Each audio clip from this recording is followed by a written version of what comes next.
यहाँ पे हम लोग लर्निंग के टाइप्स पढ़ लिए हैं। अब हमारा नेक्स्ट टॉपिक है लर्निंग ऑफ नॉलेज या फिर स्टेजेस ऑफ नॉलेज डेवलपमेंट भी इसको हम कह सकते हैं। मतलब अगर एक बच्चे में नॉलेज का डेवलपमेंट होता है यानी कि ज्ञान का विकास होता है तो उसके कौन कौन से स्टेजेस है, उसके चरण कौन कौन से हैं, कितने हैं। तो इसमें 6 स्टेजेस हम लोग पढ़ेंगे, 6 पढ़ेंगे। तो आइए करते हैं। बालक में ज्ञान का विकास निम्न चरणों में होता है जो उसके उच्च स्तरीय मानसिक विकास में परिवर्तित होता है। नोट, बालक का विकास 6 चरण में होता है। फर्स्ट है नॉलेज यानी ज्ञान। ये एग्जामिनेशन पर्पज से बहुत वेरी वेरी इंपॉर्टेंट है। ज्ञान में हम शब्दावली का ज्ञान, विशिष्ट तथ्यों का ज्ञान, परंपराओं का ज्ञान, पद्धति का ज्ञान, सार्वभौमिकता का ज्ञान बच्चों को देते हैं।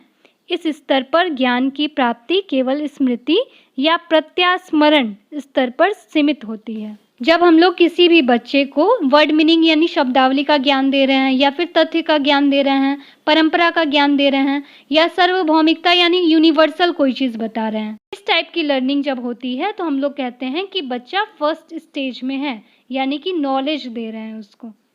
जैसे परीक्षा देने के बाद परीक्षा में लिखे गए चीज़ों को स्टूडेंट भूल जाता है, तो ये इसका एग्जाम्पल होगा। नेक्स्ट है बोध यानी अंडरस्टैंडिंग। बोध में हम अनुवाद, अर्थ आदि क्रियाओं को बालकों द्वारा करवाते हैं जिससे उसमें प्राप्त ज्ञान की समझ बोध उत्पन्न हो जाती है।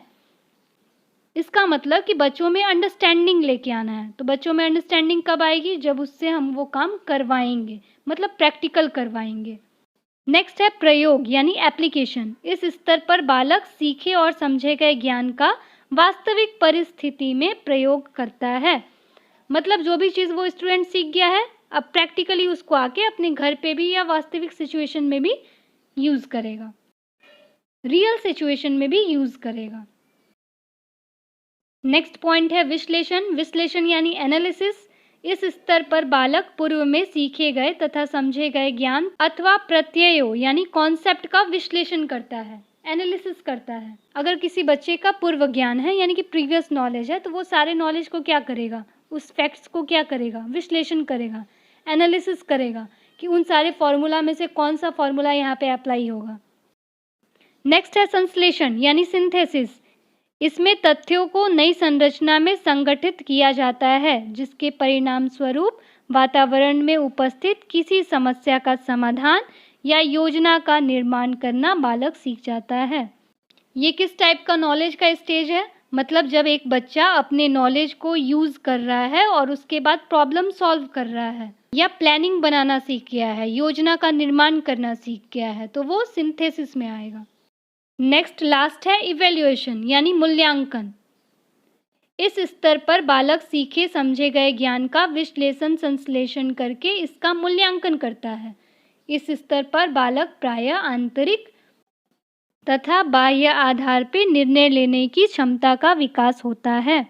इसका मतलब कि जब कोई एक बच्चा अपना इवैल्यूएशन कर ले रहा है यानी मूल्यांकन कर रहा है कि वो कितना तेज़ है, कितना जान रहा है वो, तो हम लोग बोलेंगे कि नॉलेज के वो इस स्टेज पे पहुंच गया है।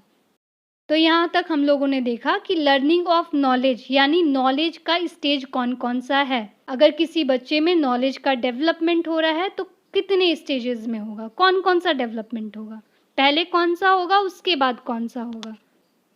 अब हम लोग आगे पढ़ेंगे स्किल। अगर आप लोगों के टॉपिक में स्किल टॉपिक होगा तो फिर इसको हम लोग लिखेंगे।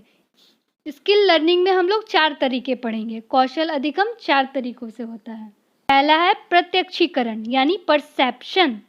इस स्तर पर बालक रुचि, प्रेरणा अथवा संवेदना के आधार पे बाह्य उत्तेजक का प्रत्यक्षीकरण करता है तथा निपुणतापूर्वक अनुक्रिया करने के लिए जागरूक होता है। अब क्या करना है हम लोग को? कोई भी स्किल सीखना है, जैसे हॉर्स राइडिंग सीखना है या फिर स्विमिंग सीखना है, कोई भी स्किल सीखना है तो सबसे पहले क्या होगा? सबसे पहले क्या करेंगे? परसेप्शन करेंगे यानी प्रत्यक्षीकरण करेंगे। मतलब अपने इंटरेस्ट के हिसाब से, प्रेरणा के हिसाब से, कहीं से इंस्पिरेशन के हिसाब से हम परसेप्शन करेंगे कि हमको कौन सा स्किल सीखना है, कौन सा स्किल नहीं सीखना है, ये स्किल कैसा होगा, एटसेट्रा। नेक्स्ट सेकंड पॉइंट है निर्देशात्मक अनुक्रिया यानी गाइडेड रिस्पॉन्स। इस स्तर पर कौशल के विकास हेतु शिक्षण अथवा प्रशिक्षण द्वारा अनुक्रियाओं का प्रदर्शन किया जाता है, जैसे नृत्य करना, तैरना, टाइपिंग करना इत्यादि। अब हम लोगों ने परसेप्शन कर लिया है, पता चल गया है कौन सा स्किल सीखना है। अब क्या करेंगे, किसी टीचर या ट्रेनर का हेल्प लेकर के उसके अकॉर्डिंग अपने इंटरेस्ट को डेवलप करेंगे, अपने स्किल को डेवलप करेंगे। यही है निर्देशात्मक अनुक्रिया यानी गाइडेड रिस्पॉन्स। नेक्स्ट है सामान्य कौशल यानी सिंपल स्किल। इस स्तर पर बालक में किसी कार्य को निपुणतापूर्वक कार्य को करने का आत्मविश्वास होता है। अब हम लोग ट्रेनर से जब सीख गए हैं तो क्या होगा, तब अपनी स्किल को हम लोग आसानी से सिंपली कर लेंगे। नेक्स्ट लास्ट पॉइंट है ये स्किल का जटिल कौशल यानी कॉम्प्लेक्स स्किल। बालक आत्मविश्वास तथा निपुणतापूर्वक जटिल कौशलों का संपादन कर सकता है। मतलब अब सिंपल स्किल जब वो कर ले रहा है, आसानी से सारे स्किल्स वो कर ले रहा है, जैसे अगर स्विमिंग कर रहा है, आसानी से स्विमिंग करना उसको आ गया, अब वो क्या करेगा, अब वो स्विमिंग के कॉम्प्लेक्स स्किल्स को सीखेगा। मतलब एक हाथ का यूज़ करके स्विमिंग कैसे करेंगे, या स्विमिंग करते करते पलट के कैसे स्विमिंग करेंगे, तो कॉम्प्लेक्स स्किल्स उसी में वो सीखेगा। तो ये स्किल का चौथा पॉइंट था, यानी स्किल लर्निंग कितने स्टेजेस में होगी, पहले कौन सी स्टेज होगी, कैसे होगी, ये हमने देख लिया। अब हमारा नेक्स्ट पॉइंट है importance and aim of learning. इसमें हम लोग अधिगम का यानी लर्निंग का उद्देश्य और उसका इम्पॉर्टेंस,